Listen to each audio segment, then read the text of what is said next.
Hello everybody, welcome back to another video. Today I'm so excited because we get to continue our Pink Floyd journey, and today we're going to be listening to The Wall. This has been a very popular, very much requested album that I listen to, and I'm just super excited to be able to listen to this. It is a really long album, so depending on how I do the deep dives, I'm not sure how that's going to occur, but as always, we'll figure a way around it. Just before we do get into the video though, I would just like to let you know that I do have a Patreon, so if you would like to support the channel, there's always that would massively help me out. And also there's membership options on my channel too, so if you'd like to help me, feel free to sign up to those. Also, I do like to talk between the songs in the album, so if that isn't something that you enjoy, please do click off the video now. But without further ado, let's just get into In the Flesh.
Oh.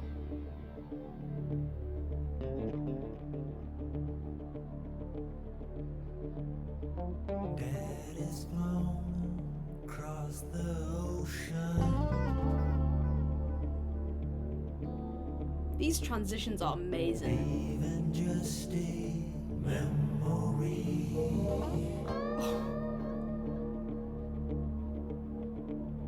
A snapshot in the family album.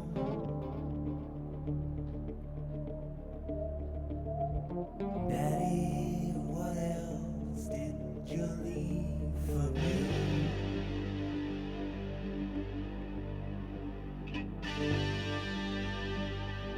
Daddy, what you leave behind for me?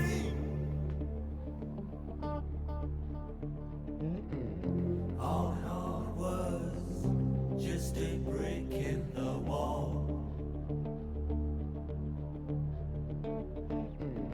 All in all, it was all just bricks in the wall.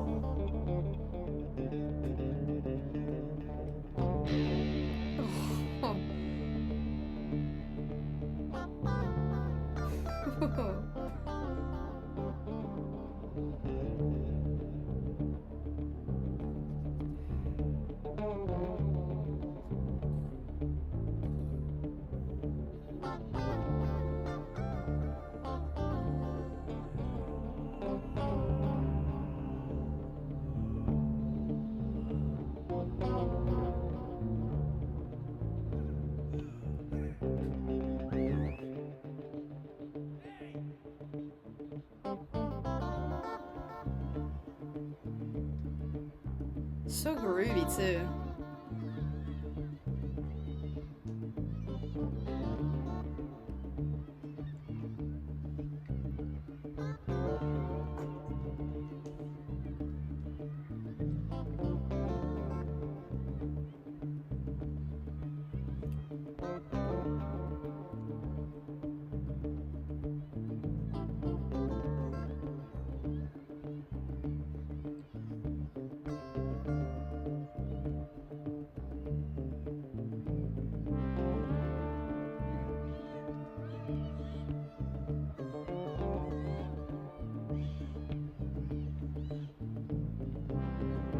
Oh.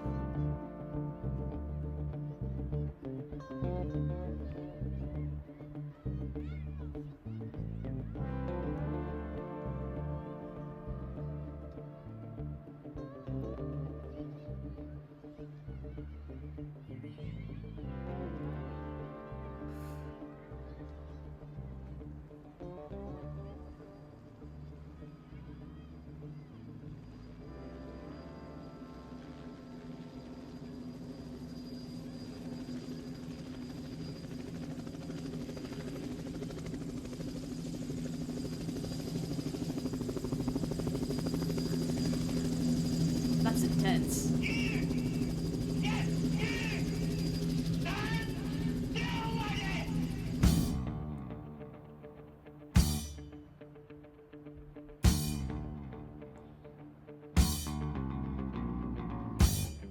Oh.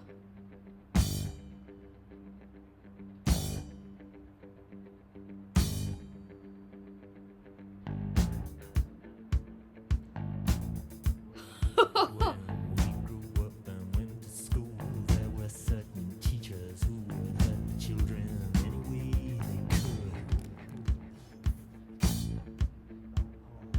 pouring their derision upon anything we did, exposing every weakness, however carefully hidden by the kid.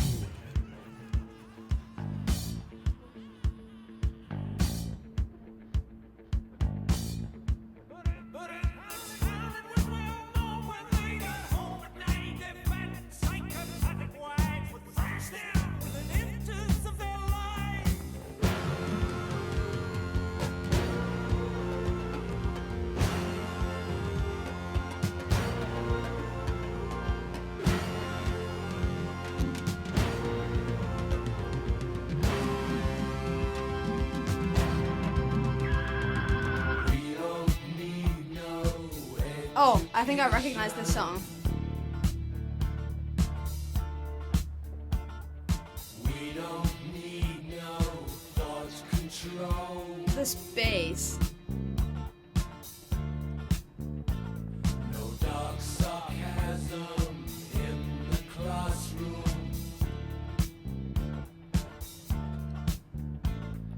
Teacher, leave them kids alone.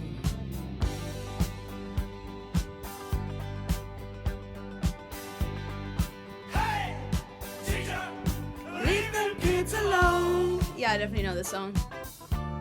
All in all, it's just another brick in the wall. All in all, you're just another brick in the wall.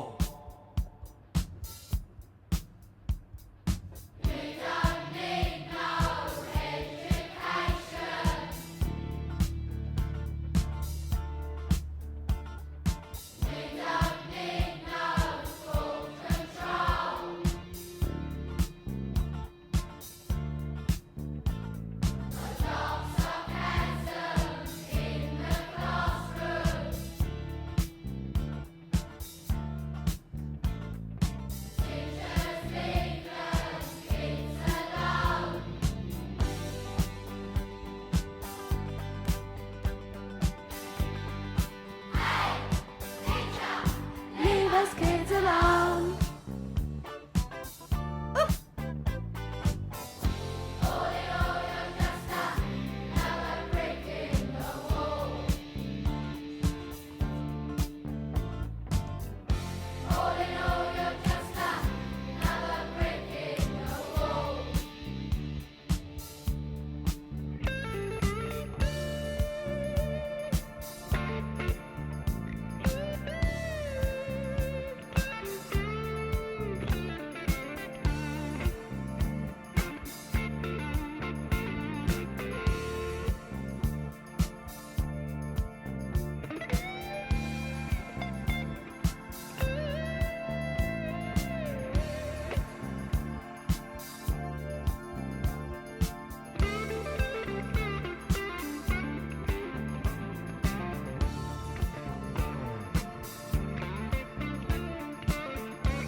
If you don't eat your meat, you can't have any pudding. How can you have any pudding if you don't eat your meat? You don't eat your meat. Yes. Can't you behind the great shed? Can you have any pudding? Stand still, laddie. You. Yes. You behind the great shed. Stand still, laddie.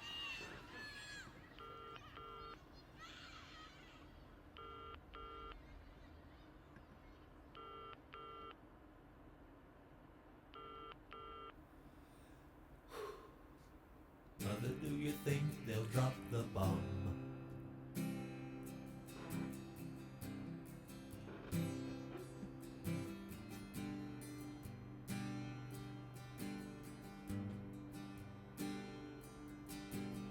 Mother, do you think they'll like this song?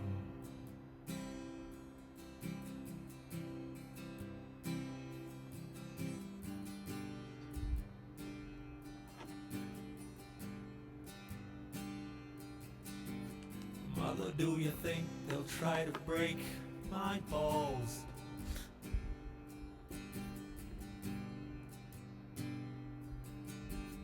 Ooh, mother, should I build the wall?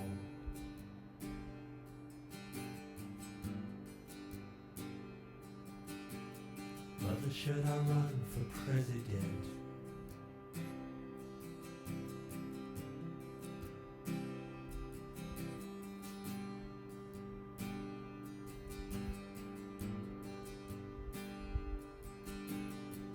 should I trust the government?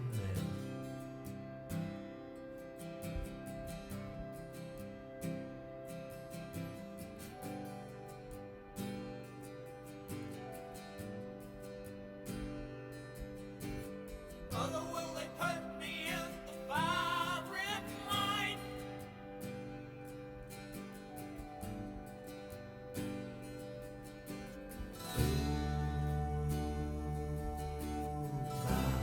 Is it just a waste of time?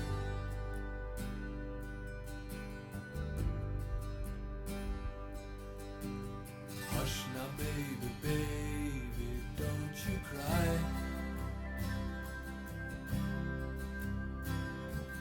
Mama's gonna make all of your nightmares come true. Mama's gonna put all of her fears into you. Mama's gonna keep you right here under her wing. She won't let you fly, but she might let you sing. Mama's gonna keep baby cozy and warm.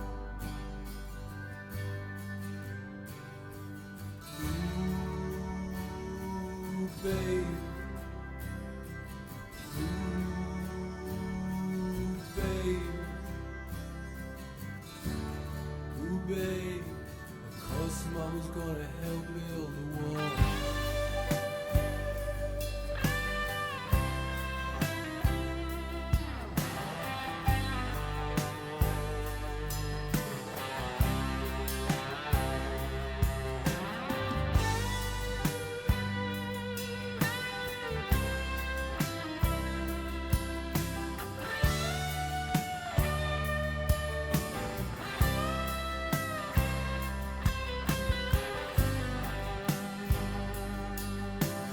Mother, do you think she's good enough?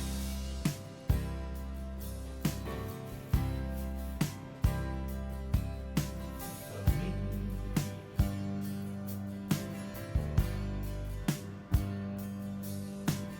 Mother, do you think she's dangerous?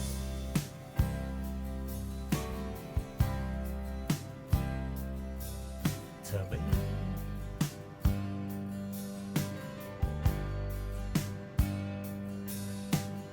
Mother, will she tear your little boy apart?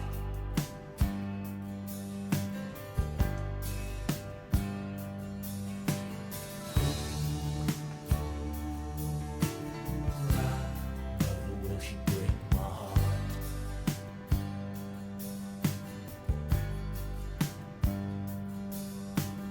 Hush, my baby, baby, don't you cry.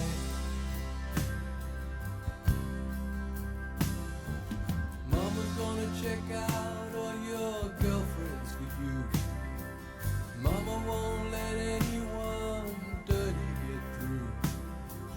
Mama's gonna wait up until you get in. Mama will always find out where you've been. Mama's gonna keep baby healthy and clean.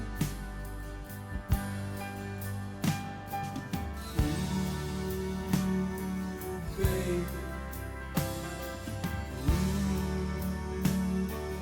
baby. Ooh, babe, you'll always be baby to me.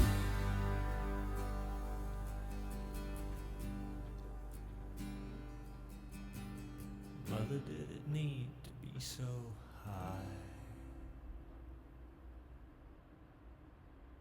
Wow, okay.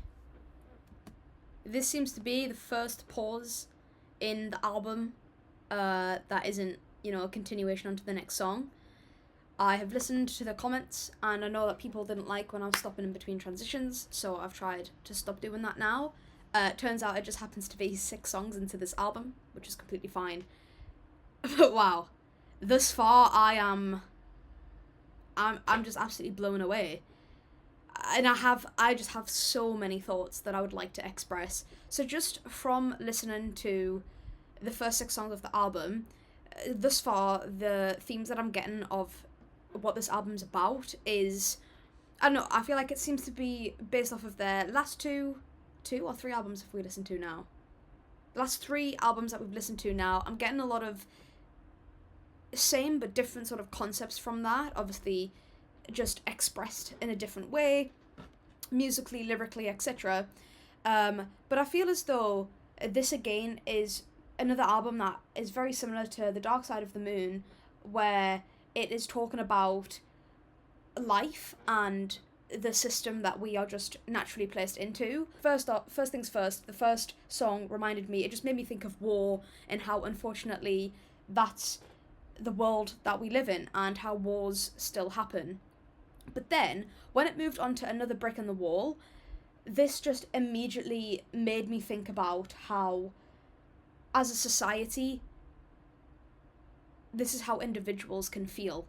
Like, we're just insignificant, our opinions, our thoughts, we don't really matter in the grand scheme of things. This can be seen as, I guess, in a positive way or a negative way, and I think the song, for me, it sort of feels a little bit like quite a sad thing, really. I mean, just for example, if you think about how many bricks there are, you know, there's probably hundreds of millions out there because there's a lot of bloody houses. If I was to just count, like, every brick on my street, you know, we'd probably be hitting, like, you know, hundreds of thousands.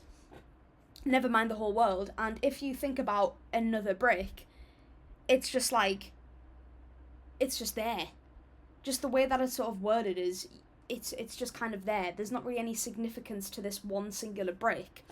But within saying that, it also sort of makes me think, now that I'm saying this out loud, is also how that one brick can sometimes actually mean a lot simultaneously.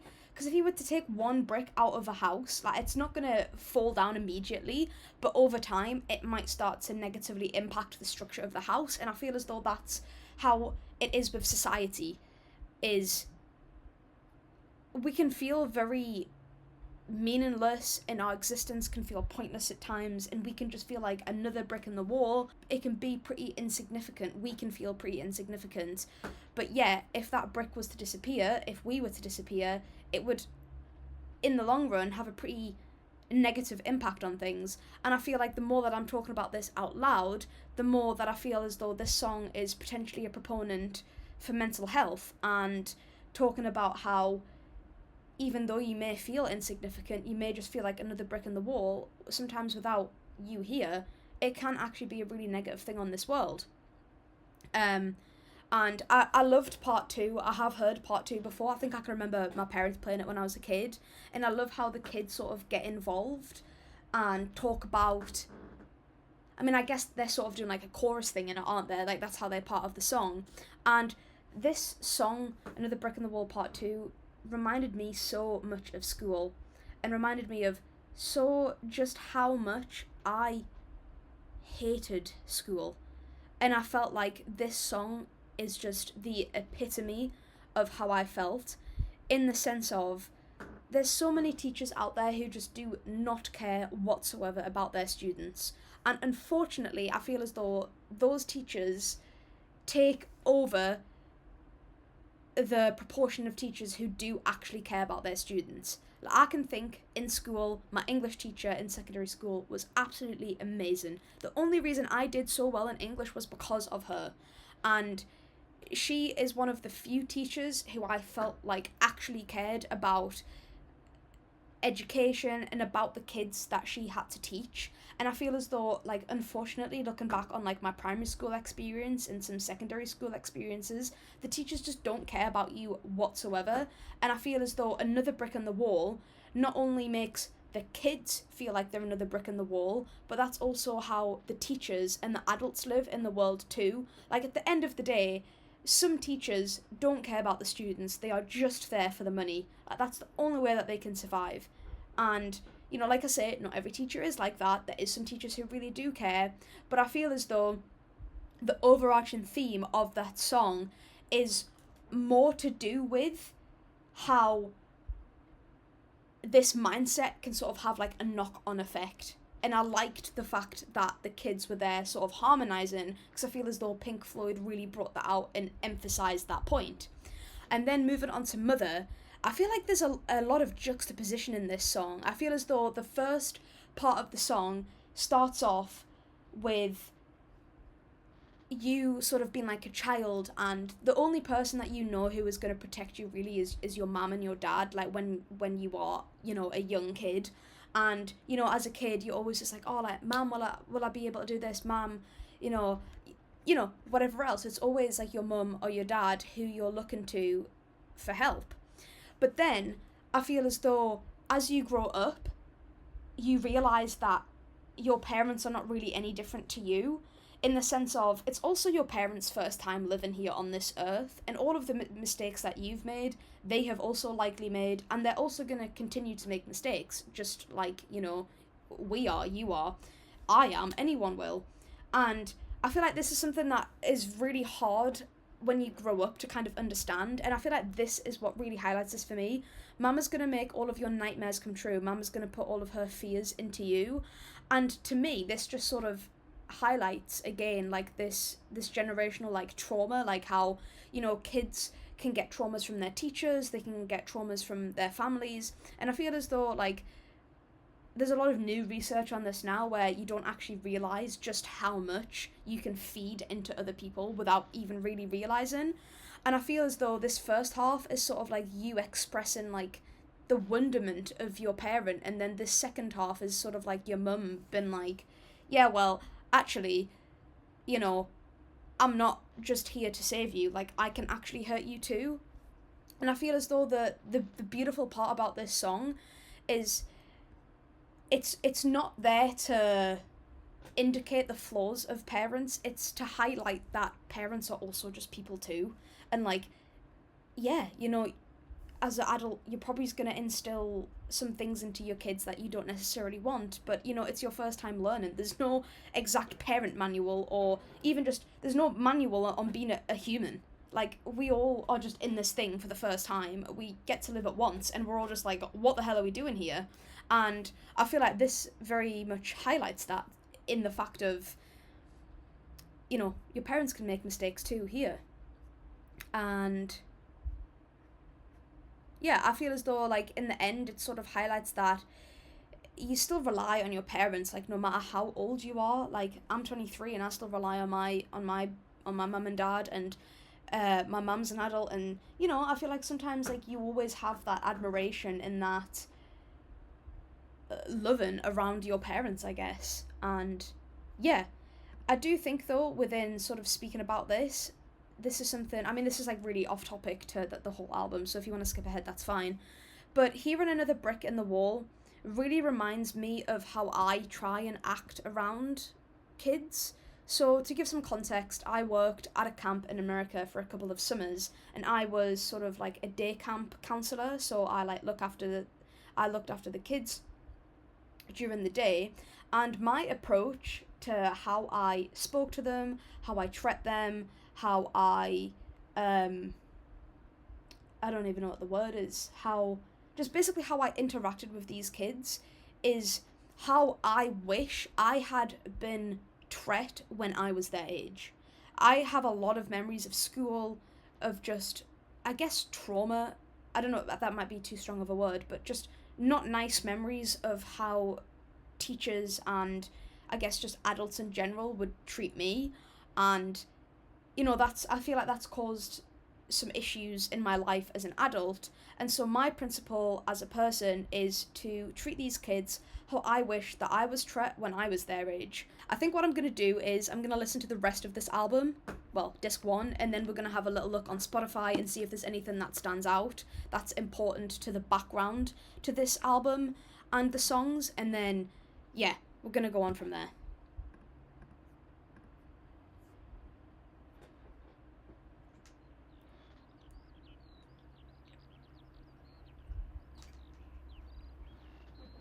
Again, I'm loving the atmosphere from Pink Floyd. They always do it so well.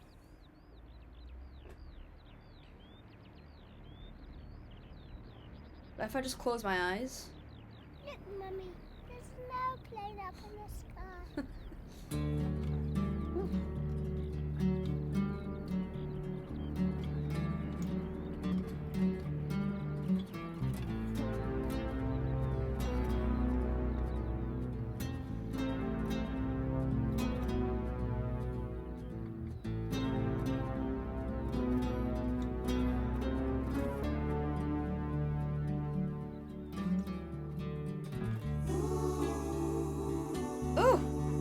has a very Beatles-ness about it. What year was this? 1979.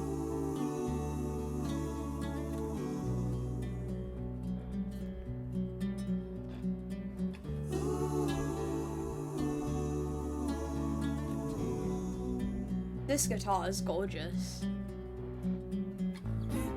Did you see the frightened ones? Did you hear the falling bombs? Did you ever wonder why we had to run for shelter when the promise of a brave new world unfurled beneath the clear blue sky?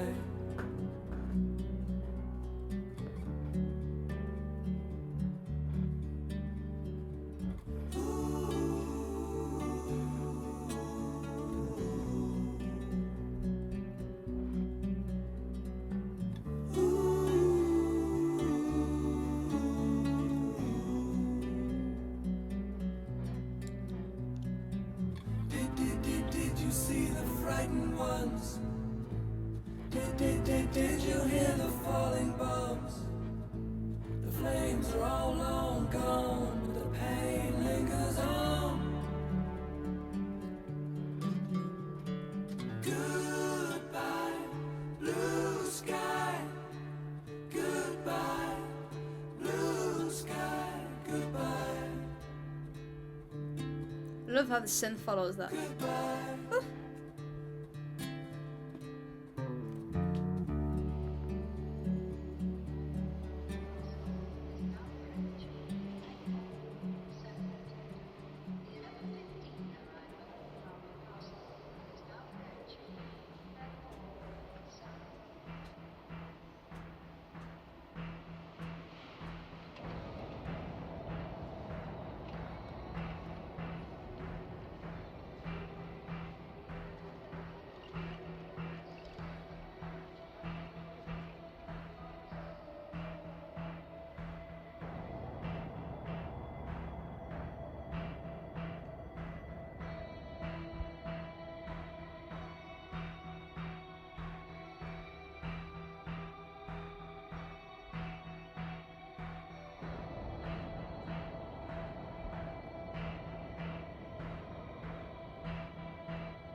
Oh, that's cool, that was reversed.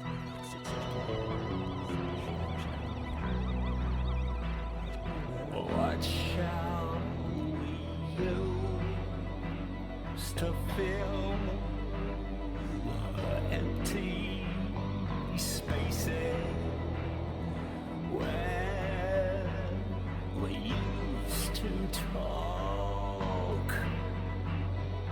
How shall I fill the final places? How should I complete the wall? I'm just a newborn, Oh, damn. stranger in this town. Where are all the good times? Who's gonna show this stranger around?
Damn.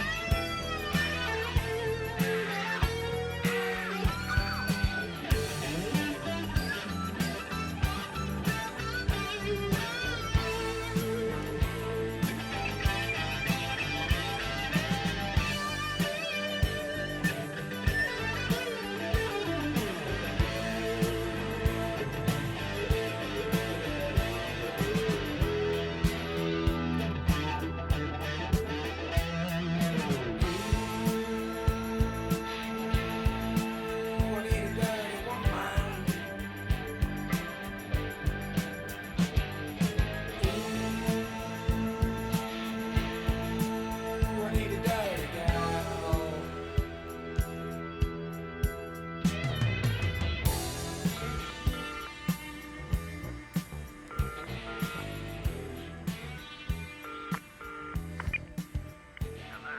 Yes, I got a call from Mrs. Floyd, from Mr. Floyd. Will you accept the charge from the United States? No, he hung up. Is this your residence? I wonder why he hung up. Is there supposed to be someone else there besides your wife there to answer?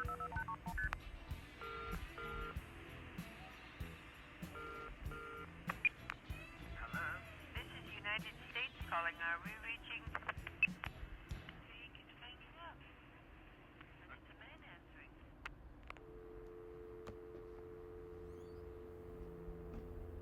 Oh my god, what a fabulous room!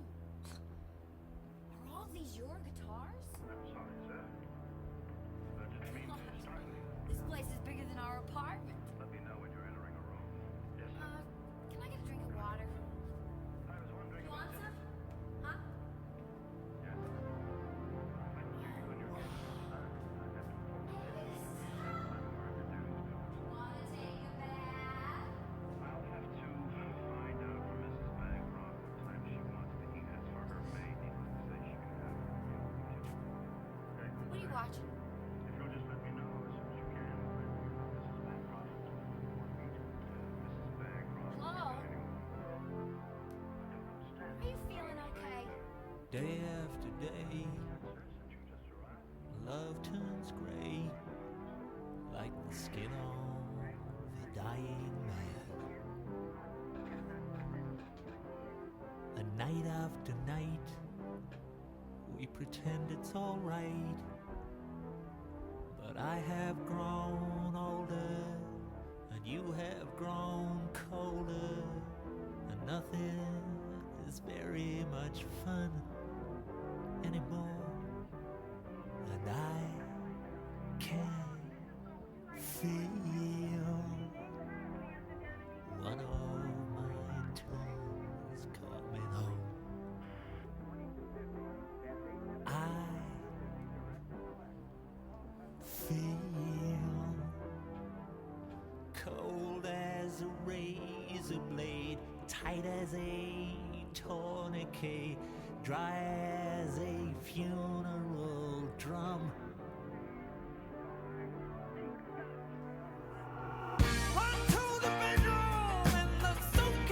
Okay.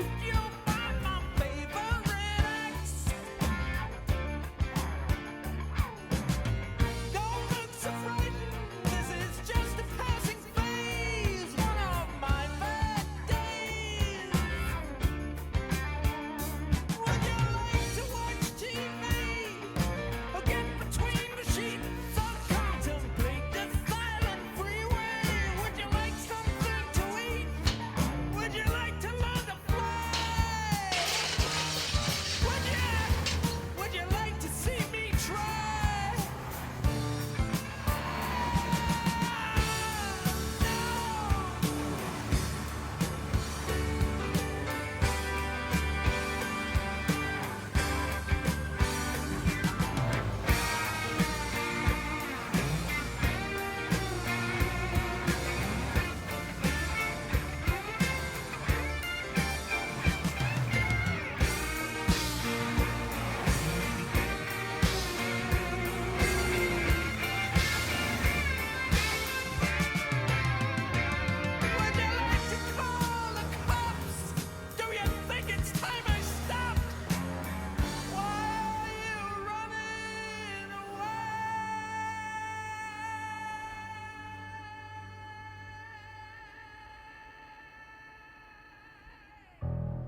to beat to a pulp on a Saturday night.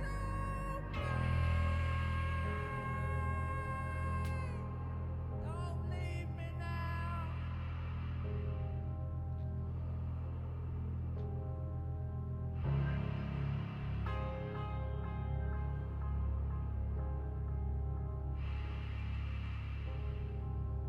How can you treat me this way? Running away.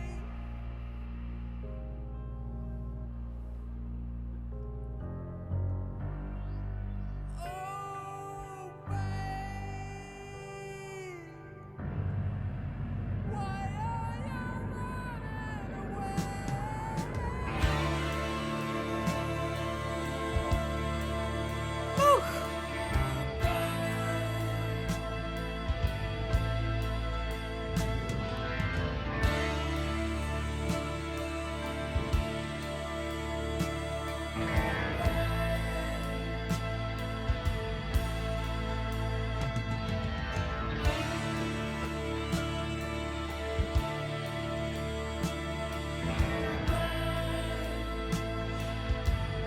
Wow.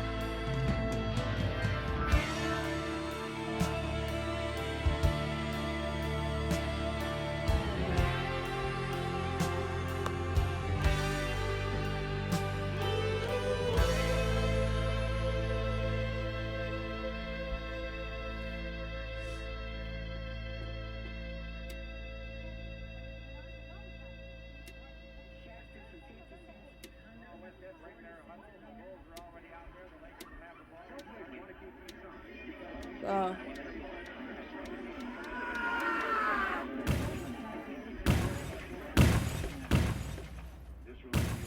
Damn.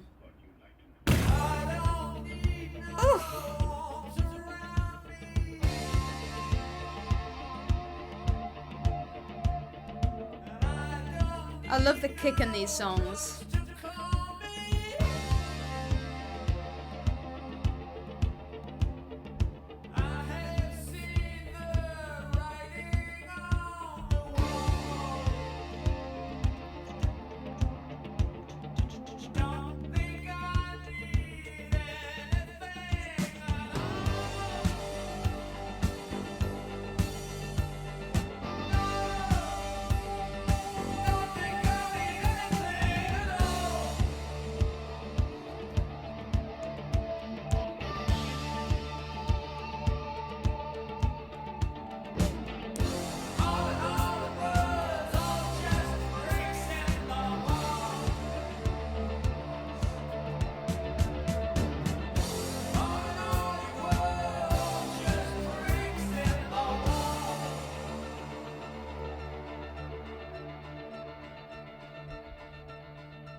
Goodbye, cruel world.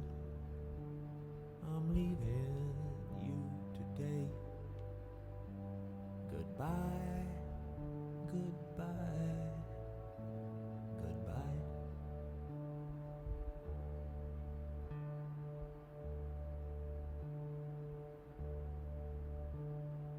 Goodbye, all you people. There's nothing you can say to make me change my mind. Okay, I'm gonna pause it there because that does take us to disc 2. Excuse the chair, but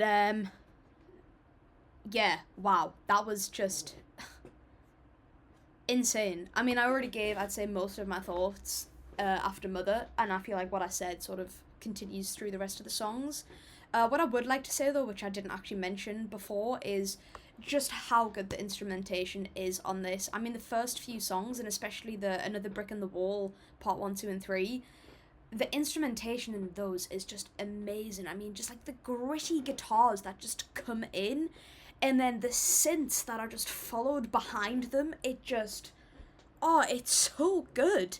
Like, I was listening to so many of the synth lines, and sometimes there's so much going on, and then sometimes there's just like little, like nuances.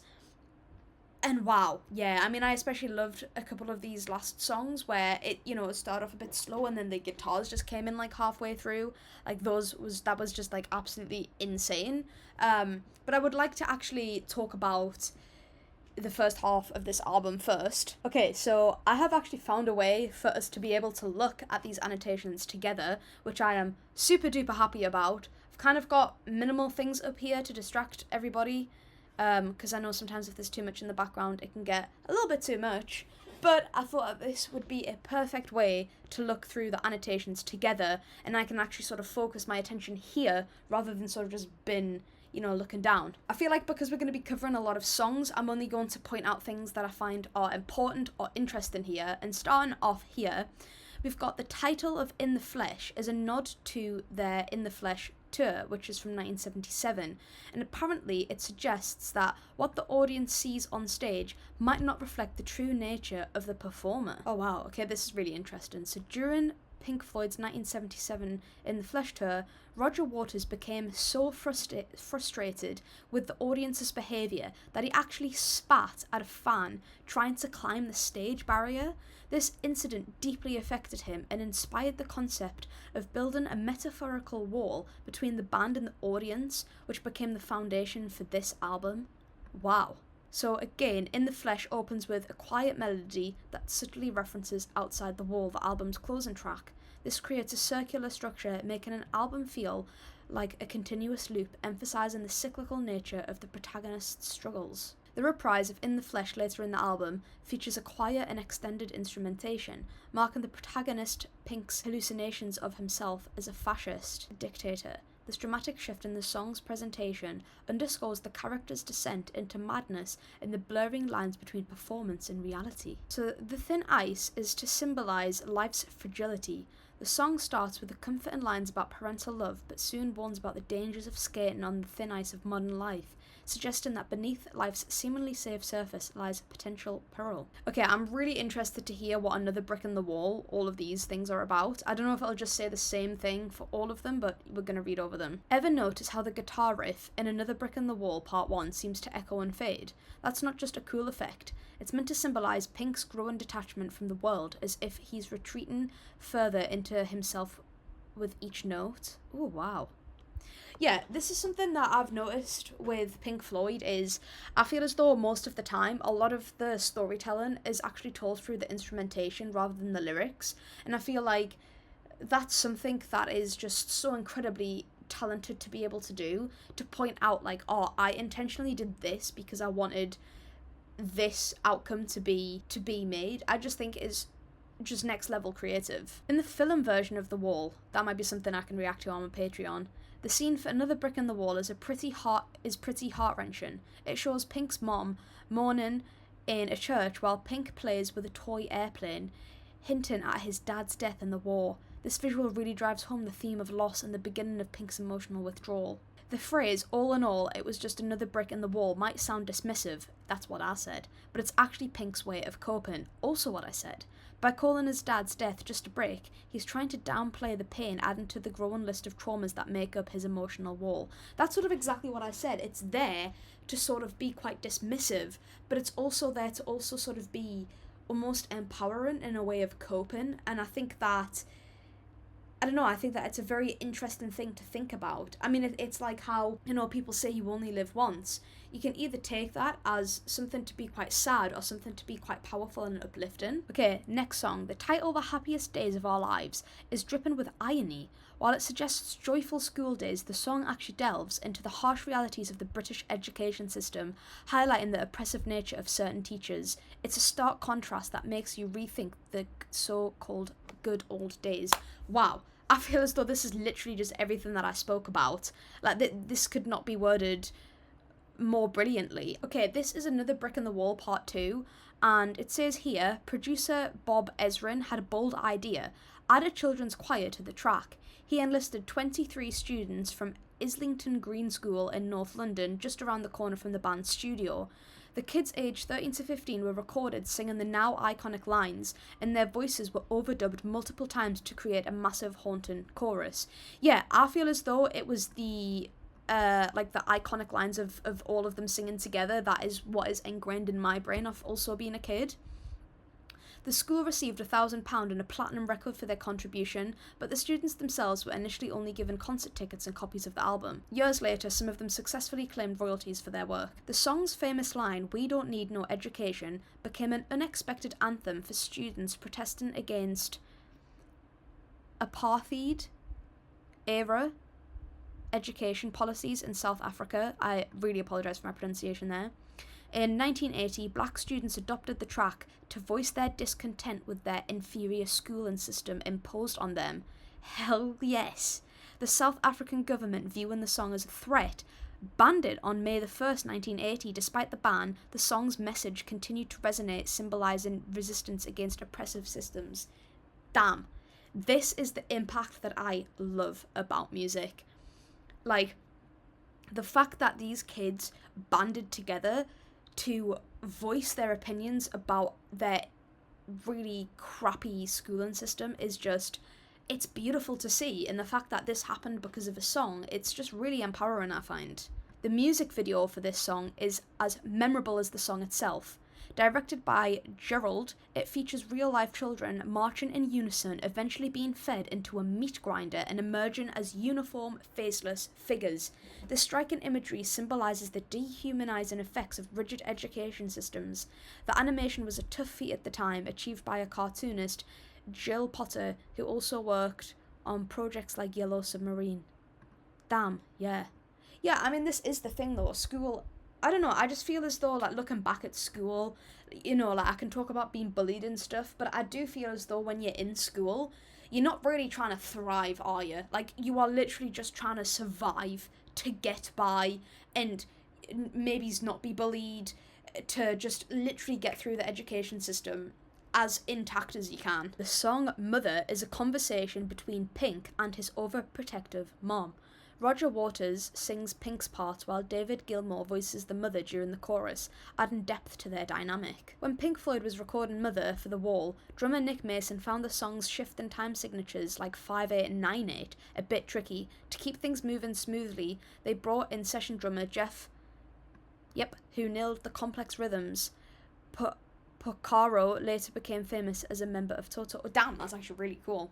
Yeah, this is something else that I love about Pink Floyd, is their creativity with their time signatures. I've said this before, like, when I'm writing songs, we're sticking to 4/4. I'm not really too knowledgeable about time signatures. I did learn about them, but I just find them really quite complicated. And the fact that Pink Floyd are just able to pull it off, not just once, but, you know, like multiple times, is just an attestament to how creative they are. So moving on to Goodbye Blue Sky, the song's gentle acoustic guitar and serene melody contrast sharply with its dark themes of war and destruction.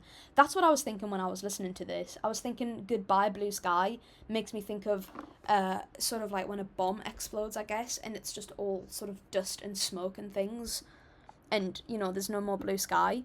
This juxtaposition was intentional, aiming to highlight the loss of innocence and the impact of conflict on peaceful life. In the storyline of The Wall, Empty Spaces marks a turning point for the character Pink. He's grown up and married, but his emotional wall is crushing a rift in his relationship. The song captures his internal struggle, wondering how to complete this wall he's built around himself. Yeah, that's also something I actually forgot to mention, is when I was thinking of a wall, I was thinking of also sort of like an emotional metaphorical wall. You know how when you've been through things in your life, how sometimes, you know, people tend to say like you build up a wall to protect yourself. That's also what I was thinking here, like, you know, you've been through a lot of things in your life that you start to try to protect yourself through any means possible. The transition from Empty Spaces to Young Lust on the album is pretty abrupt. Yes, this sudden shift mirrors the main character Pink's emotional state, moving from introspection to seeking external distractions. It's a clever way the band uses music to reflect the character's journey. So apparently Empty Spaces has a hidden message. Right before the lyrics kick in, there's some gibberish that when played backwards reveals Roger Waters saying, "Hello Looker, congratulations, you have just discovered the secret message. Please send your answer to Old Pink, care of the Funny Farm, Chalfont." Before he can finish, someone interrupts with, "Roger, Caroline's on the phone." It's a playful Easter egg for fans who like to dig deep. I'm one of those fans, so... Young Lust, oh, this song was actually amazing. I just loved how rock this was. I actually felt like this song was very sort of Led Zeppelin-esque, which I really enjoyed. The music video for Young Lust features a scene where Pink brings a groupie to his hotel room.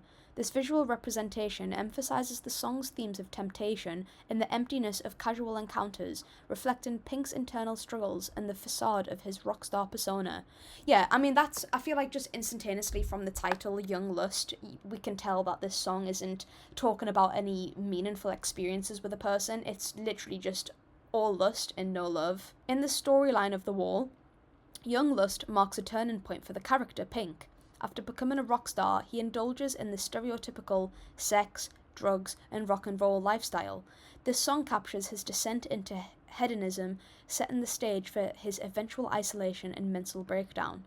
I wonder if that's what the second disc is a reflection of. In the film version of The Wall, during one of my turns, Pink throws a TV out of his hotel window, cutting his hand in the process. This dramatic scene was inspired by real-life events where band members, like drummer Nick Mason, reportedly threw TVs out of hotel windows during tours. I feel like I have actually heard that before, which is just crazy, like to just throw a TV out of the window. One of my turns is split into distinct sections. It starts with a quiet, introspective part in C major, then suddenly shifts in a hard rock segment in B flat major. This abrupt change mirrors the main character's emotional breakdown, making the music reflect the story's intensity. The phrase favourite axe in the song is a bit of British slang, where axe means guitar. I never knew that. So when Pink mentions his favourite axe, he's actually talking about his guitar, adding a layer of meaning to the lyrics. I never knew that. I guess I've learnt some British slang today. Roger Waters, the primary songwriter, described Don't Leave Me Now as a very depressing song that he loves. He explained that it reflects the aggressive dynamics in relationships where individuals harm each other, emphasising the song's cynical take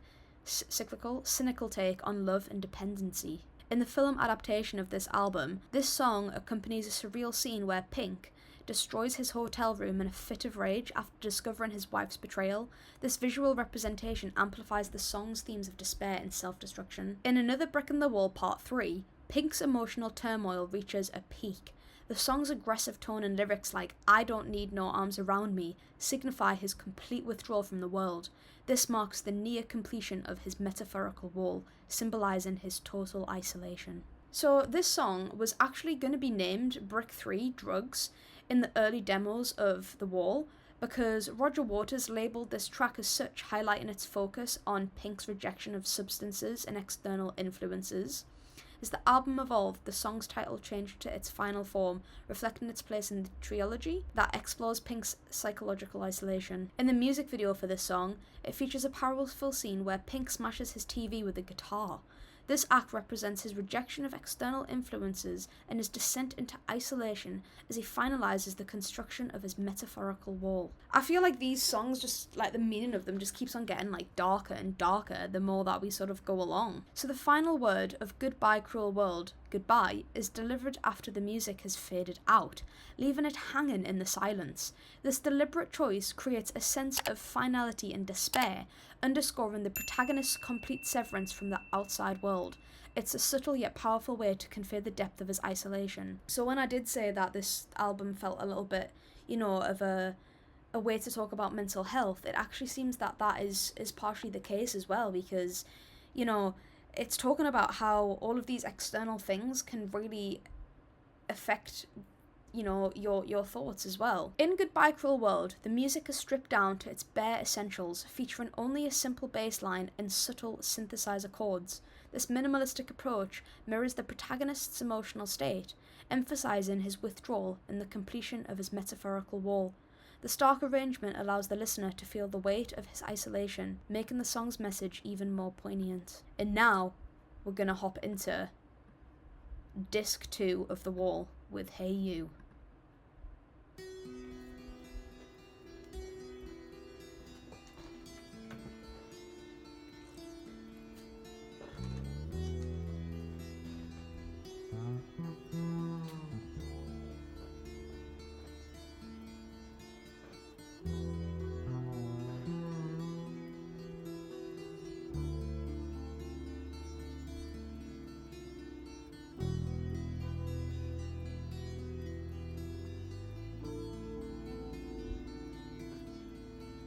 Hey you, out there in the cold, getting lonely, getting old, can you feel me?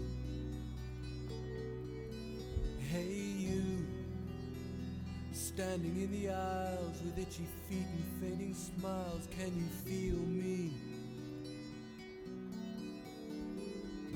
Hey you, don't help them to bury the light.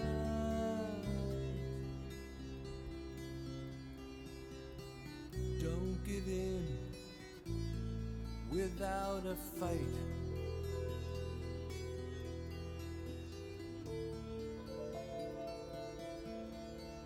Hey you, out there on your own, sitting naked by the phone, would you touch me? Hey you, with your ear against the wall, waiting for someone to call out, would you touch me? Hey you, would you help me to carry the stone?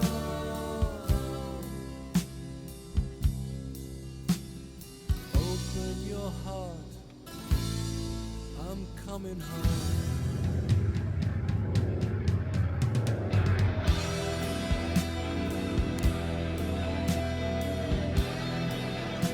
It sounds like we don't need no.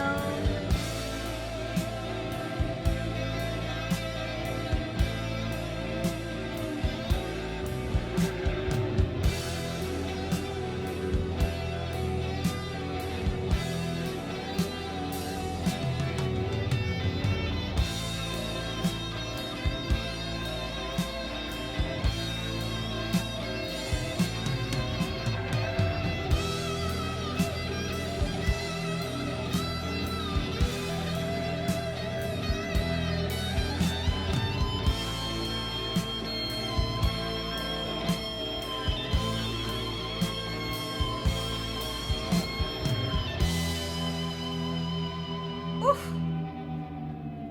But it was only fantasy. The wall was too high, as you can see. No matter how he tried, he could not break free. And the ones ate into his brain.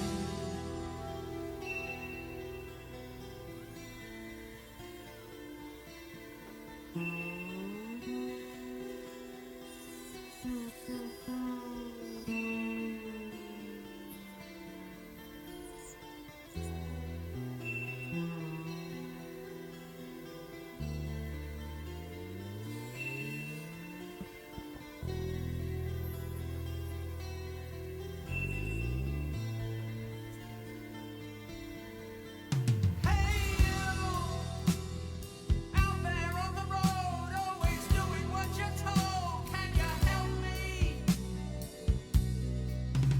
Hey you, out there beyond the wall, breaking bottles in the hall. Can you help me? Hey you, don't tell me there's no hope at all.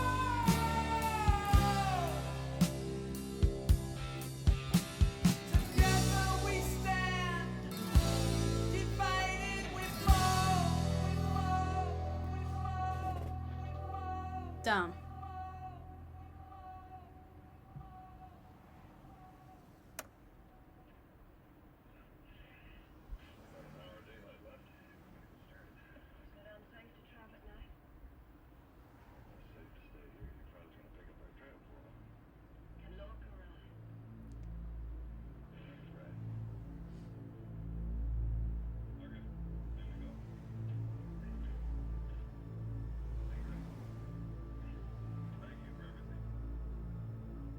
Is there anybody out there?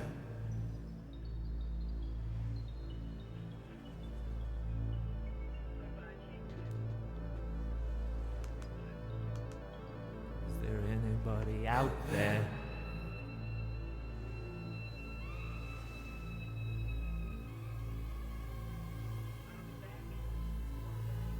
Is there anybody out there? Those vocals are pretty good.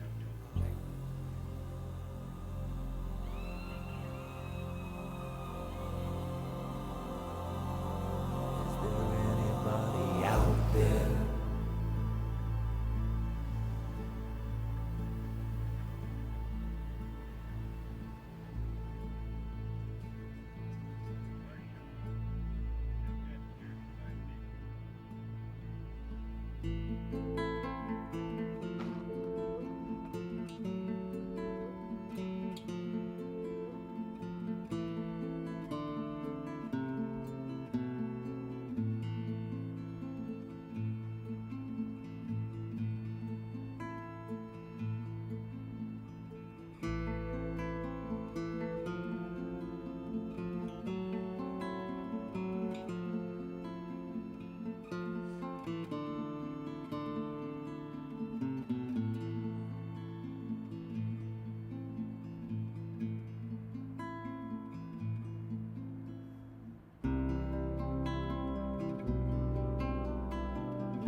I got a little black truck with me pansy!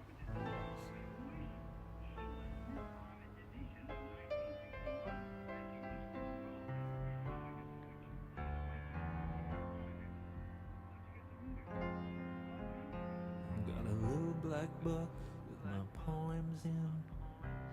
Got a bag, a toothbrush and a comb in. When I'm a good dog, they sometimes throw me a bone. I got elastic bands keeping my shoes on. Got those swollen hand blues. I got 13 channels of shit on the TV to choose from. I got electric light. I got second sight. I got amazing Love strings and powers Floyd songs. of observation.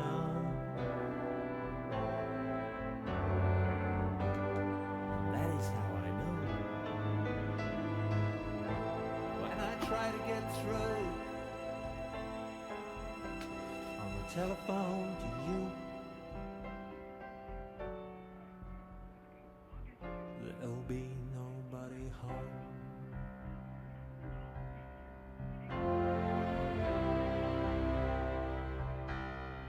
I got the obligatory Hendrix pen and the inevitable pinhole burns all down the front of my favorite satin shirt. I got nicotine stains on my fingers. I got a silver spoon on a chain. Got a grand piano to prop up my mortal remains. I got wild staring eyes, and I got a strong urge to fly, but I got nowhere to fly to. Fly to, fly to, fly to, fly to, fly to.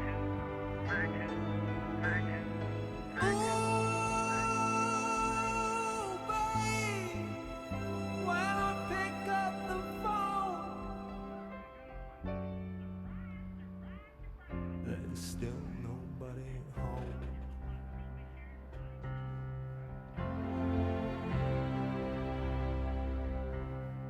I got a pair of Go Hills boots, and I got fading roots. Wow, that just stops.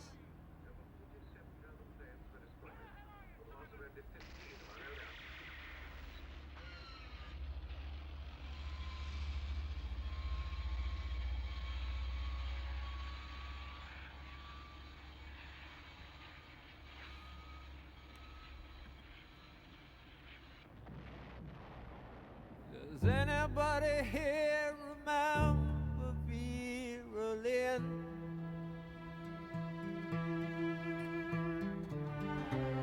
Remember how she said that we would meet again some sunny day?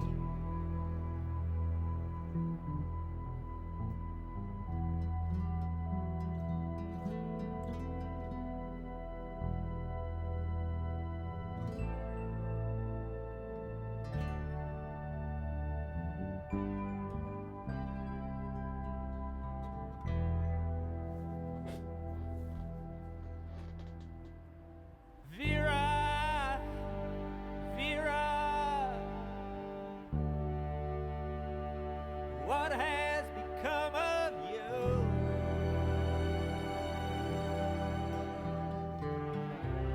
Does anybody else in here feel the way I do?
Is there anyone home?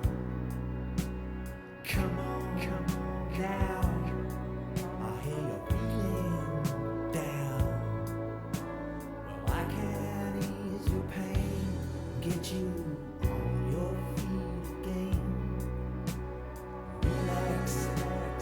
I need some information first. Just the basic facts. Can you show me where it hurts?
Wow.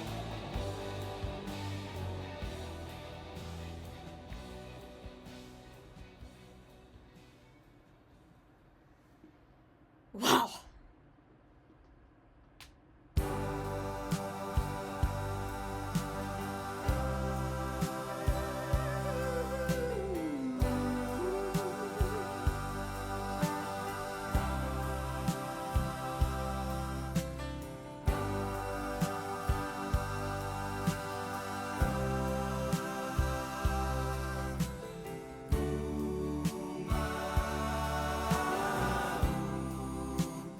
Must the show go on?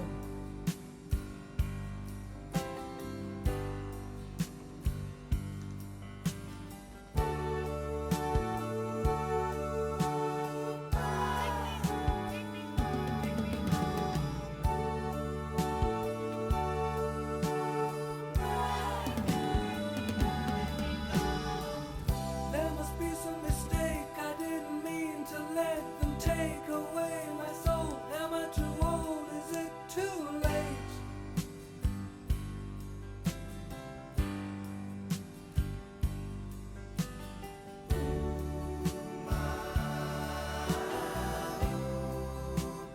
Where's the feeling gone?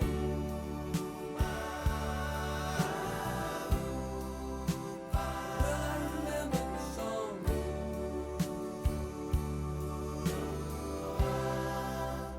The show must go on.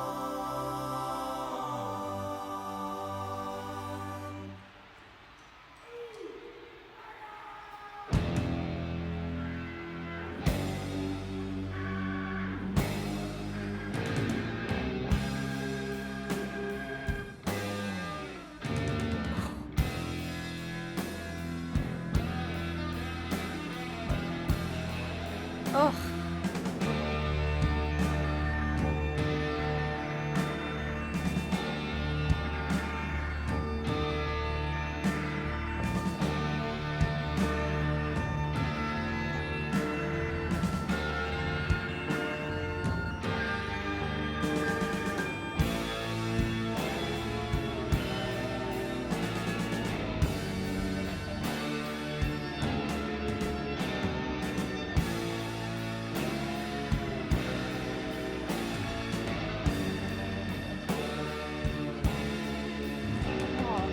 That organ.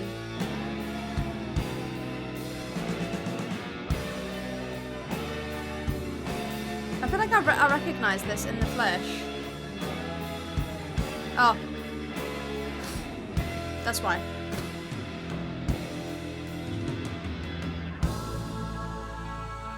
Oh yeah, it did say this was like the reprise, didn't it?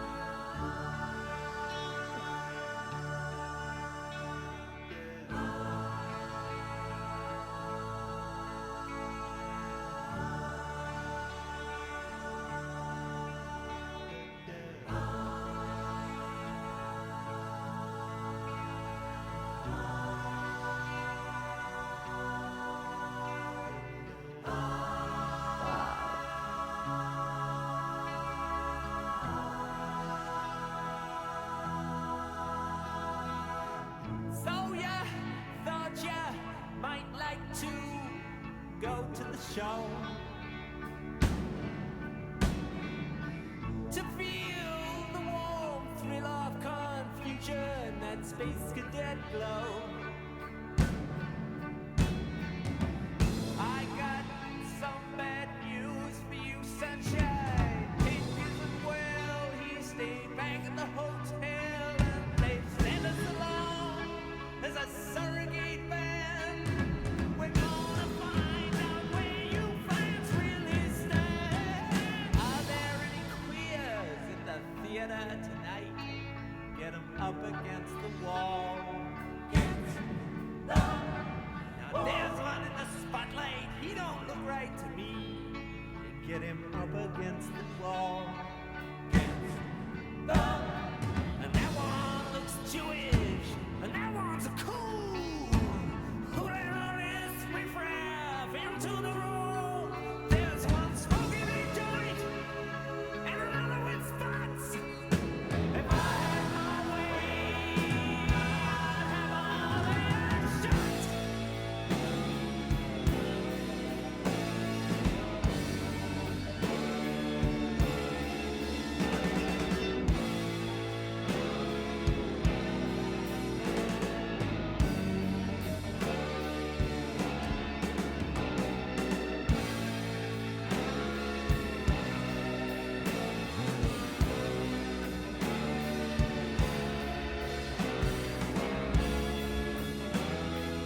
That organ that's there.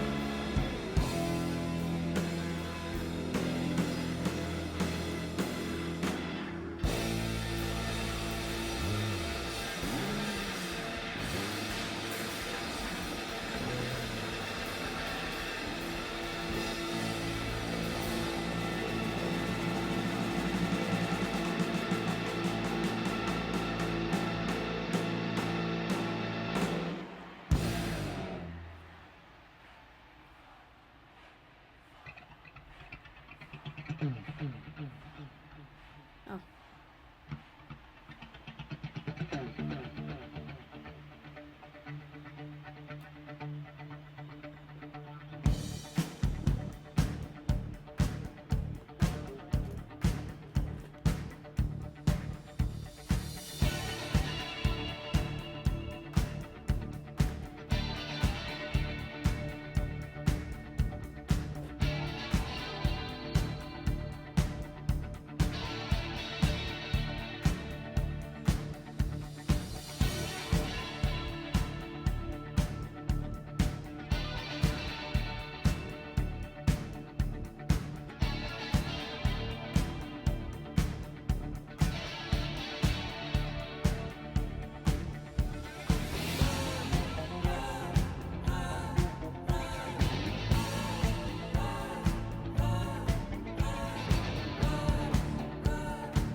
This is so groovy.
kid really has something to it.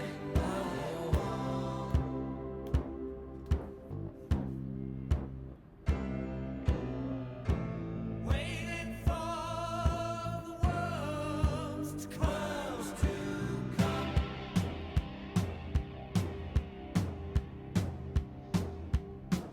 Perfect isolation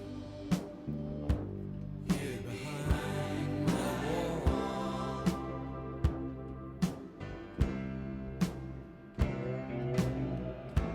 Waiting for the worms to come.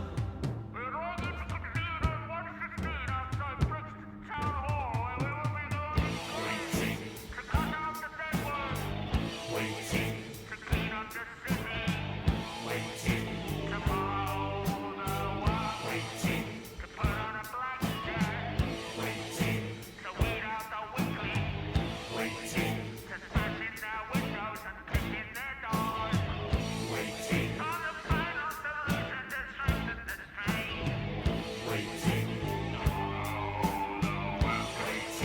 To turn on the showers and fire the ovens.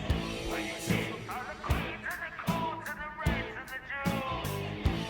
To follow the wall.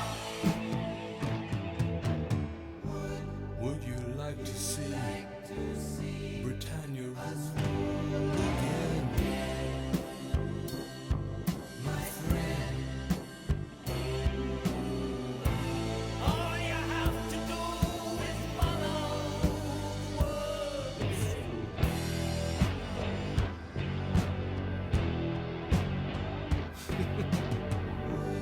Would you like to send our colored cousins home again? My friend, all you need to do is follow the words.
I wanna go home, take off this uniform and leave the show. But I'm waiting in this cell because I have to know, have I been guilty all this time?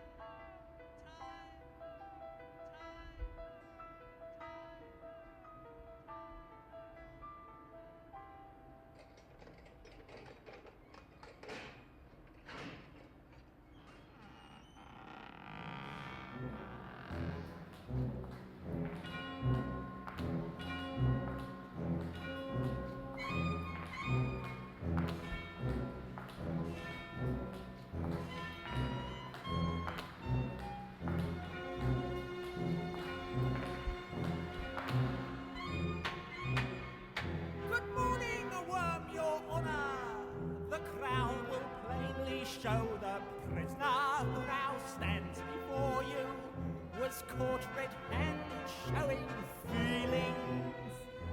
showing feelings of an almost human nature. This will not do. Call the schoolmaster!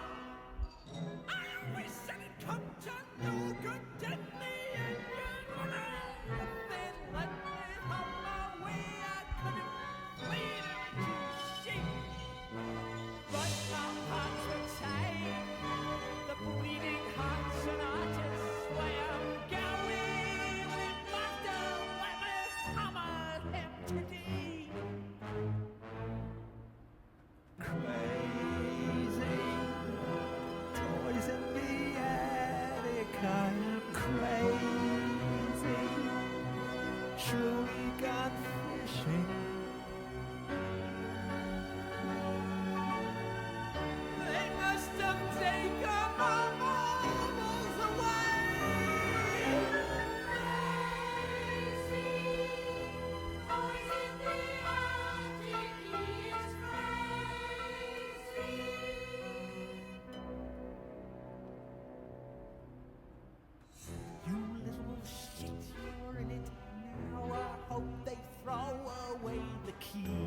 should have talked to me more often than you did. But no, you had to go your own way. Have you broken any homes up lately? Just 5 minutes, Worm, Your Honor. Him and me alone.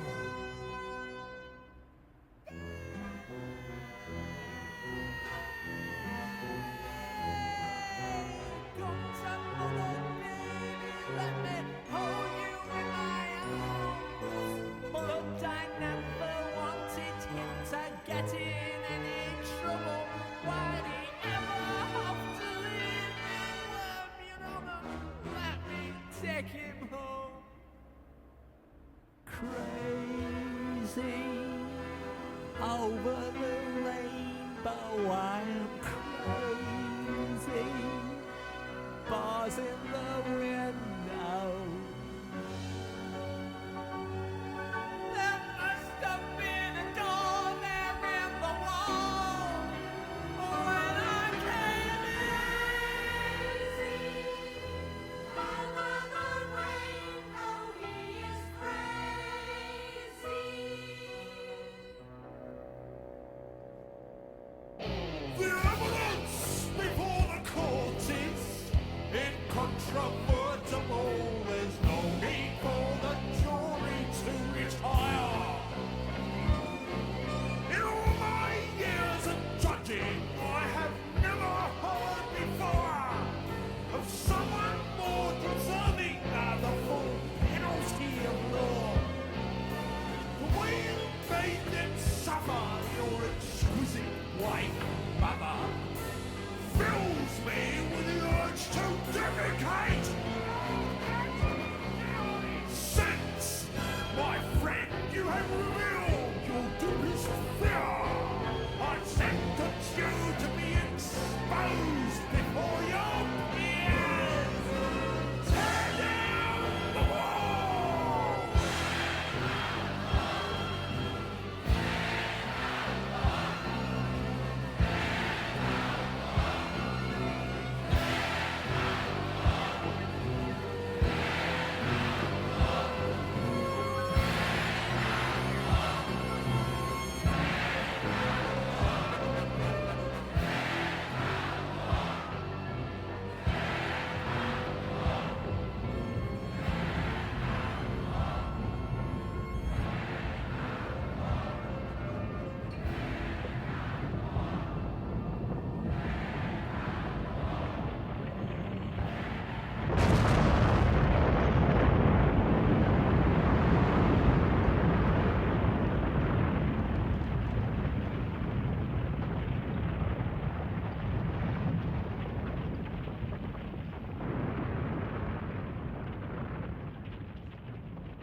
Some hand in hand, and some gathered together in bands.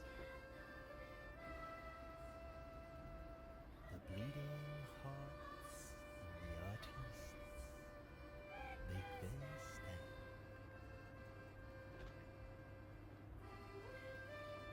And when they've given you their all, some stagger and fall.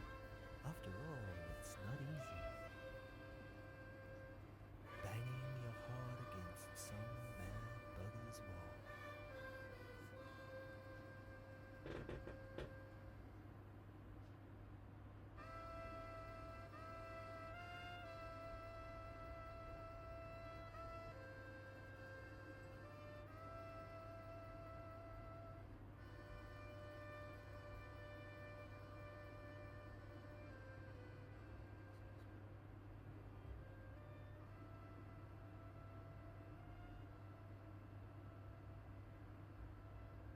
Oh, wow. And then it goes straight back to the start of the album there. Wow.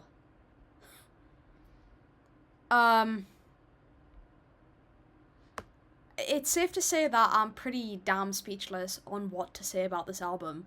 I'd say disc 2, I kind of have a lot less thoughts about than disc 1. I feel as though I was able to interpret disc 1 a bit better, whereas disc 2, I feel like I'm not quite able to decipher the songs as well.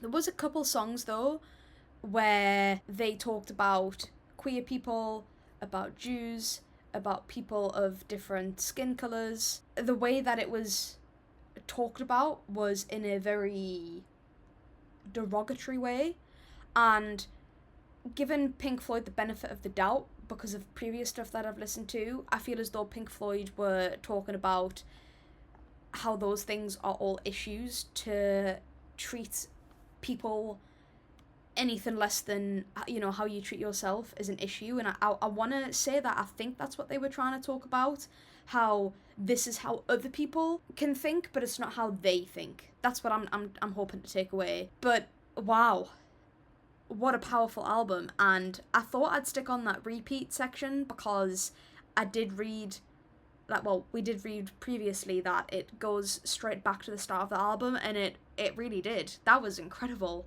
I do think though, a couple thoughts I do have on disc 2 is I feel as though this is the sadder half of the album. I feel as though this first half is, you know, sort of like the build-up of what I'm guessing is this character's name called Pink, is sort of like the build-up of his life. And, you know, obviously at the end there, it was talking about how Pink had sort of, I don't know what the words were that were used, sorry, I can't remember, but this definitely feels more like the sadder half of Pink's life. But Comfortably Numb, after that, it did feel like it kind of went into some more faster songs, I think, until we kind of went back again. And this whole section of The Trial, wow, that song was so interesting. Like, the Waiting for the Worms, Stop, and The Trial, I mean, those three songs kind of feel like one to me. Wow. Well, what an interesting part. I feel like The Trial could have been something out of a musical almost, or something like that. There was also a couple of songs in here where I felt like I recognised them. I don't know if they've been sampled in other things or sort of what it was, but I did recognise them.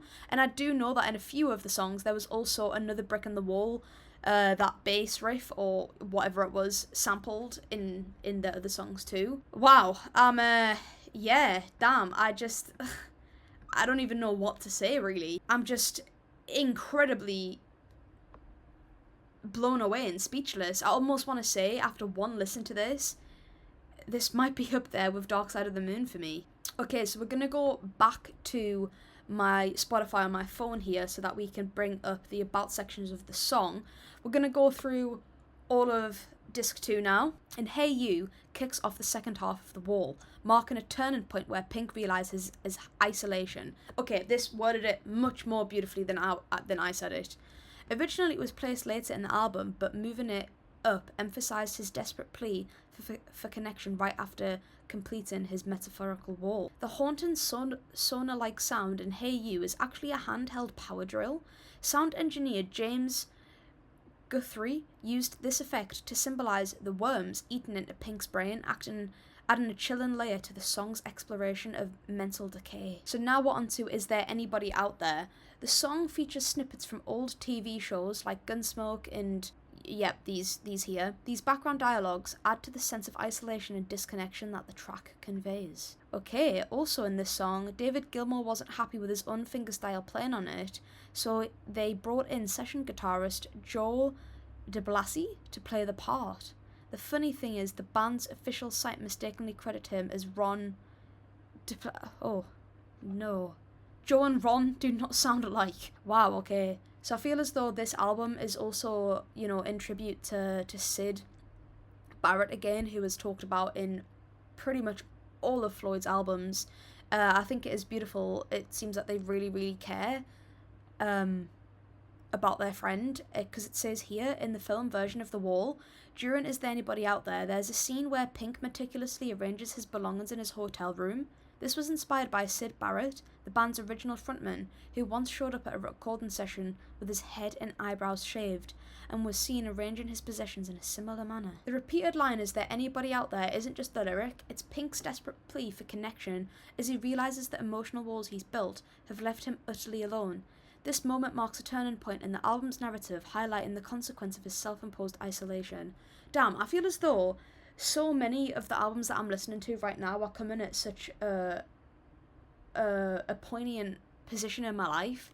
I mean, a couple of weeks ago I posted something on my community on YouTube, and it was very much similar along the lines of, you know, feeling isolated and stuff. And I don't know, the fact that I'm listening to an album that really speaks about this just feels really powerful in, you know, in a different kind of way. So during the making of The Wall, there was this moment when Roger Waters had a bit of a tiff with the band and producer Bob. They were pushing him to add another song to the album. After storming off, Waters came back 2 days later with Nobody Home, which ended up being the last track written for the album. Talk about turning frustration into creativity. They had to come up with another song. Are you crazy? This is like one of the longest albums I've ever listened to in my whole life. The song kicks off with the sound of a TV in the background, and you can still hear the line "surprise, surprise, surprise" from the show. It's a clever way to set the scene, emphasising the isolation and disconnection the character Pink is feeling. The song Vera from Pink Floyd's album The Wall is a nod to British singer Vera Lynn, famous during World War II for her song We'll Meet Again.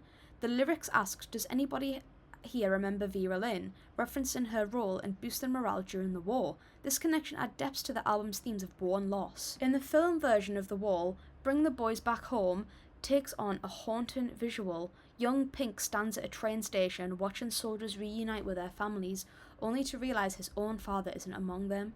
This scene powerfully underscores the song's message about the personal toll of war. This song isn't just a song about war, it's a call to prioritise human connections over everything else. Roger Waters explained that it's not only about ending wars, but also about not letting careers or other pursuits become more important than friends, family and loved ones. The creation of Comfortably Numb was marked by tension between Roger Waters and David Gilmour. They disagreed on the song's arrangement, with Waters favouring an orchestral approach and Gilmour preferring a more stripped down version. They eventually compromised by combining both versions, blending orchestral elements with Gilmour's rock-oriented style. The lyrics, "When I was a child, I had a fever, my hands felt just like two balloons," are drawn from Roger Waters' childhood experience of having a high fever that caused delirium and a distorted perception of his hands. The surreal memory found its way into the song's introspective lyrics. Wow. It's so insane, isn't it, how sometimes such a simple lyric can seem really profound, but it can have such a, I guess, a simple or interesting meaning behind it. Comfortably Numb features a vocal contrast between Roger Waters and David Gilmour. Waters' verses convey a darker, more detached tone, while Gilmour's choruses offer a lighter, more melodic counterpoint. This interplay enhances the song's emotional depth and reflects the themes of isolation and connection. For the backing vocals on The Show Must Go On, Roger Waters wanted a Beach Boys vibe, so he brought in Bruce Johnson from the Beach Boys to help nail that sound. It's a cool blend of Pink Floyd style with those classic harmonies. Yeah, this was really beautiful, those harmonies. Okay, so moving on to In the Flesh now. So Roger Waters described the creation of the song's riff as intentionally stupid sounding and monolithic. He wanted it to satirize the mindless nature of stadium rock, reflecting his disdain for the commercialization of music performances. The opening line of In the Flesh features a dive bomber sound effect, symbolising the death of the protagonist Pink's father in World War II. This sound sets the stage for the album's exploration and themes like loss and isolation. Yeah, this was the song that had some of the lyrics which are, I'd say, quite controversial, and unfortunately Spotify doesn't highlight or talk about any of these, but okay, so on Google it says the imagery. Taking on the persona of a ruthless dictator, Pink stands before his loyal fans and begins singling out minorities in the audience, ordering homosexuals, Jews and black fans up against the wall.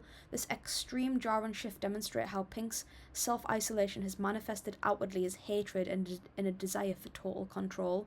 Okay, so here on Quora, a few people have said here that there's fascist imagery and authoritarian voice. Musically and lyrically, the track adopts parade rally cliches, marching rhythm, shouted commands, crowd responses. This is deliberate. Pink behind his wall imagines himself as a leader using demagoguery?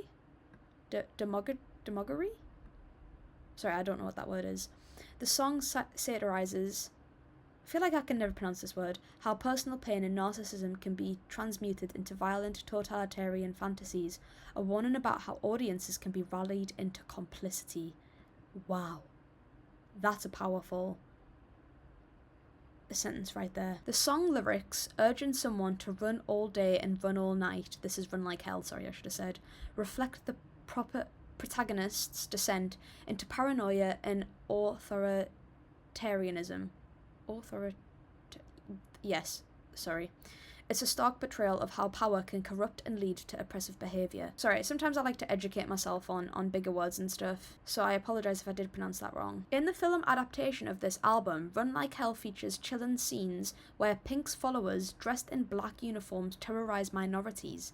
Director Alan Parker even hired real skinheads for authenticity, though they often continued their aggressive actions even after he yelled "cut." Wow, I bet that was kind of scary. Also, going on Google, it seems to be that Run Like Hell is also very similar to the previous song, because it's a warning against authoritarianism, and it says, on the surface the lyrics act as a terrifying threat from a dictator demanding absolute obedience, which is very similar to the previous song as well. And there's harsh imagery. The lyrics outline the paranoia of being hunted by the regimen. Lines like, with your nerves in tatters, as the cockle shell shatters and the hammers batter down your door, heavily parallel historical events like Nazi Germany's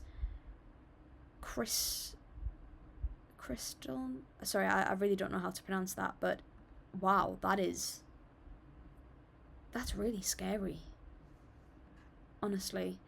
And just thinking of this, again, I think I've probably said this in every Pink Floyd album reaction that I've done, but it just goes again without saying that it's so sad that so many of the things that are talked about in this album, all the way from 46, 47 years ago, is still prevalent and a problem in our society today. I mean, this was wrote in 1979, and honestly, you can play this album today, and it's like absolutely nothing in the world has changed. Okay, so Waiting for the Worms, these next 3 songs are really interesting to me because they sort of feel like one song. It says here, the song Waiting for the Worms was originally titled Follow the Worms during its early development. This working title reflects the song's central theme of blind conformity and the protagonist's descent into authoritarian fantasies. The worms symbolise the destructive forces of fascism and decay, illustrating the dangers of surrendering to oppressive ideologies. The lyrics of this song are intentionally provocative, incorporating phrases associated with fascist rhetoric. This is a deliberate artistic choice by Pink Floyd to critique and highlight the dangers of totalitarianism and blind obedience. By adopting the perspective of a fascist leader, the song serves as a stark warning against the allure of oppressive ideologies. Oh, it actually mentions it here. Musically, Waiting for the Worms is notable for its reoccurring minor key theme, which also appears in other tracks like Another Brick in the Wall and Hey You. This leitmotif ties together the album's narrative, underscoring the protagonist's psychological turmoil and the overarching themes of isolation and authoritarianism. I feel like I pronounce that word different every time. In the film adaptation of The Wall, the sequence for this song is particularly striking. It features a live-action segment where teenagers trample a ragdoll resembling Pink, symbolising the destruction of innocence. This is followed by Pink, portrayed by Bob Geldof, shouting through a megaphone as his followers march through the streets. The scene culminates in the infamous animation of Goose stepping hammers, a chilling representation of totalitarianism. I thought this stop was really interesting because it really, I mean, it's called Stop, it literally does just stop the song, but I don't know, I just thought it was a very interesting artistic choice. In the film adaptation again, the scene for Stop adds an extra layer of depth. Pink is seen sitting in a bathroom stall reading lines from a sheet of paper. Interestingly, some of these lines come from unreleased material written by Roger Waters at the time, including parts of Your Possible Pasts and 5:11 a.m., The Moment of Clarity. This blending of different work adds a unique touch to the film's storytelling. Musically, Stop is stripped down to just Roger Waters' vocals accompanied by Bob Ezrin on piano. This minimalistic approach highlights the song's emotional weight, emphasizing Pink's moment of self-reflection and vulnerability. It's a stark contrast to the more elaborate arrangements found elsewhere on the album. The transition into Stop is quite dramatic. After the intense build-up and waiting for the worms, Pink screams, "Stop!" This abrupt halt shifts the mood entirely, leading into the quiet introspection of Stop. It's a powerful moment that underscores Pink's internal struggle and desire to break free from his self-imposed isolation. Okay, and The Trial. This is another song that I'm really interested in because it was so different. In the film version of The Wall, The Trial is brought to life with some wild animation. Gerald Scarfe, the political cartoonist, directed this segment, turning the song into a vivid, surreal courtroom scene. The characters are exaggerated and grotesque, adding a whole new layer of intensity to Pink's internal struggle. The song's orchestral vibe is a nod to early 20th century operettas by Kurt Weill and Bertolt Brecht. Instead of sticking to their usual rock sound, Pink Floyd went for this dramatic, almost theatrical style to match the song's intense storyline.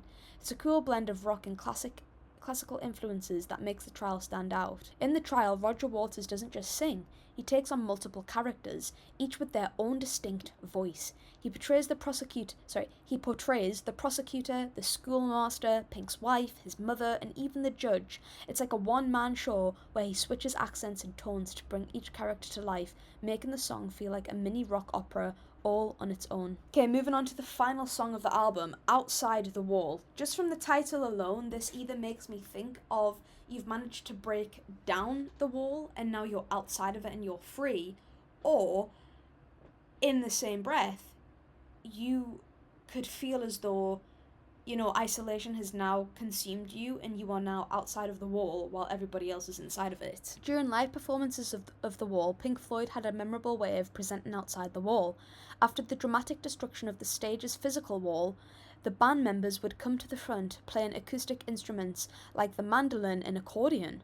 This stripped-down, intimate performance stood in stark contrast to the elaborate show that preceded it, emphasizing the song's themes of vulnerability and connection. The song Outside the Wall wraps up Pink Floyd's album in a unique way. It ends with the man saying, "Isn't this where?" which cuts off abruptly. This unfinished line connects directly to the start of the album, where the phrase continues with, "We came in."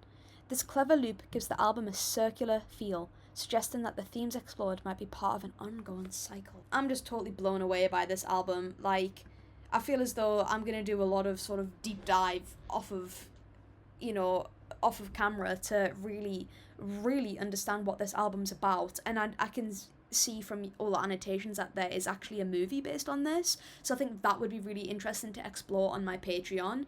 But I'm just really speechless, honestly, with the complexity and the intricacies and the meaning behind this album. It's so deep. I mean, like, their other albums are deep, but this... Okay, just before I end the video, I would like to go over what Google sort of says about what The Wall is about.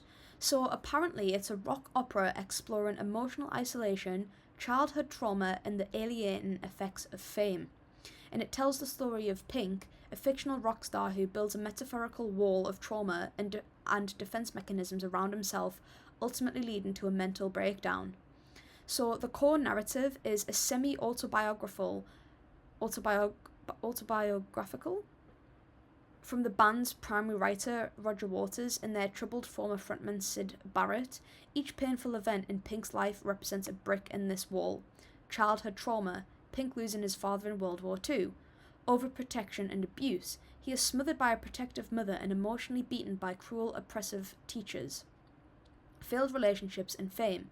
As an adult, his marriage collapses and he isolates himself completely. Numbed by drugs and the pressures of rock stardom, he eventually hallucinates that he is a fascist dictator. The climax and meaning. At the peak of his isolation, Pink puts himself on trial in his own mind. The judge orders him to tear down the wall, forcing him to face his fears and reconnect with the real world. Ultimately, The Wall is a cautionary tale about how self-isolation, while meant to protect us from getting hurt, can end up trapping us and destroying our humanity. The idea actually stemmed from an incident on Pink Floyd's 1977 In the Flesh tour. Oh yeah, okay, we read this. This was amazing. I think I just love everything about this album, like what it stands for and what it means, and I think the creation of this is just absolute sort of next level for me, because to be able to have all of these thoughts about so many intricate things and be able to make an album out of that, to me, is the most beautiful form of storytelling and creativity that I think we have. Hello everybody, it's Editing Amy here, and I just wanted to get back with my opinions on The Wall. So I left a review on Music Board if you want to go over there and follow me and check out what I said. But I genuinely think that this album, even just from its first listen, I thought that this was easily a 10 out of 10 album. There's just something I find about the storytelling, about the imagery, like there's so much atmosphere that Pink Floyd put into the songs, which just adds so much to the album, really, in the songs and the experience that you go through. I mean, it is a really long album. I think it is probably the longest album that I have personally ever listened to, but I don't know, there's just something about it that doesn't make it feel like a really, really long album. I feel like there's a lot of personal reasons why I rate this album so highly. I feel like there's a lot that I took away from it, which I was like, wow, like that's sort of lay heavy on me, and I really relate to that. But sort of just final thoughts is that this album is, I don't know, it's just perfection. And you guys know, if you've seen my other Pink Floyd reaction videos, I've still stuck with saying that The Dark Side of the Moon is my favourite Pink Floyd album. But after listening to The Wall, I don't know, I'm now sort of polarised as to what my favourite Pink Floyd album is now. Is it The Dark Side of the Moon or is it The Wall? Obviously, because I've listened to The Dark Side of the Moon a lot more than The Wall, that's still kind of my favourite. But I feel as though the more I listen to The Wall, the more I'm just going to fall in love with it. And I mean, I already think that it is like a 10 out of 10 album, to be quite honest. And I just think, like I said, the storytelling, the thematics, the meaning behind the album is just crazy creative. So yeah, I mean, it's only been a couple days from me recording the video to me now editing it, so I still feel as though with the amount that I have listened to The Dark Side of the Moon, I just cannot compare that to listening to The Wall a couple times, if that makes sense. So I don't know, maybe I'll do sort of like an update in a next Pink Floyd video where I'm like, okay, The Wall is finally overtaken as my favourite Pink Floyd album, or they might forever just be together, both of my favourites. But yeah, just some final thoughts of after I've been editing. And yeah, unfortunately I've got to end this video here. This is probably going to be the longest video on my channel, so if you did make it this far, I just want to say a massive thank you to you for staying here. You guys know that I love get you to comment something, so if you've made it this far in the video, again, not only thank you, but I would also like you to comment. I want you to comment something weird. So Paramore have a song called Brick by Brick, so I want you to comment Paramore if you made it to the end of this video, because I don't know, I just feel like it randomly links to this album. If you did enjoy this video, please give it a thumbs up and also subscribe. It does massively help the channel. If you are interested in supporting me, you can join the membership, which is linked to my channel when you click subscribe, or alternatively you can join my Patreon. That does cost a little bit more than the membership, however I do have a lot of videos over there which are just completely exclusive to Patreon, so not only are you supporting me and the channel, but also you can get exclusive content that you can't get on YouTube. Without further ado guys though, this was a crazy listen. That was The Wall by Pink Floyd.